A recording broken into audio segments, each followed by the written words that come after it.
Осылай телевизор қарайын деп жатқан кезде свиттер жанып қалады ғой, и өшіруге ерініп жатасың. Оның по идее мынандай телевизордың өзінің пультімен де өшіруге болады, негізі бар ғой. Любой телевизордың пультінде мындай қолданылмайтын нелер болады, кнопкалар. Мысалы бүйтіп бассам ешқандай телевизор реакция жоқ. Ол осы кнопкаларды қолданып мына свиттерді өшіру үшін мынан екі сигналдарды білу керек. И оны жасау үшін кішігірім схема жинап мында қондыру керек болады. Қазір көрсетемін. Дайындап қойдым, міне бізге процессор керек болады. Әлі прошивкасы құйылған жоқ. Оны шамалдан кейін прошивкасын құямын. Высокий уровеньдегі реле. Және ең бастысы екі приемник.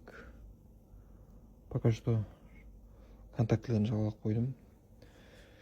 Қазір прошивкасын құйғаннан кейін тексеріп көреміз. Егер бәрі нормально болса, монтажын жасап тастаймын.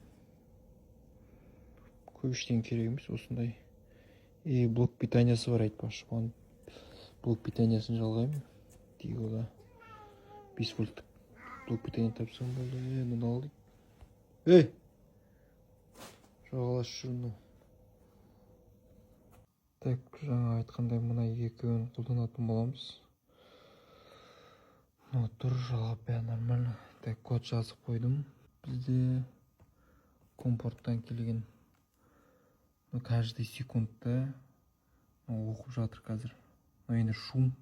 Бірақ мына екеуінің определенный коды бар. Оны екеуін таптым. Соны таптым да так скетчтің мына екі бөлігіне тіркедім. Так, код бәрі нормально, загрузка жасалып тұр. Код жұмыс жасап тұр. Енді берсем монтажын жасайым полностью, сосын результатын көреміз.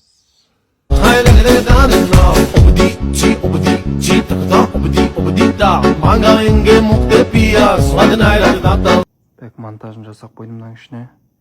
Егер бәрі нормально болса, потом әдемі етіп жауып үйлестіріп жіберемін. Қазір бізде свиттер жанып тұр. Сары өшіру керек, көк кері жандыру керек. Так, өшті. Жанды. Өшті. Жанды. Так, нормально.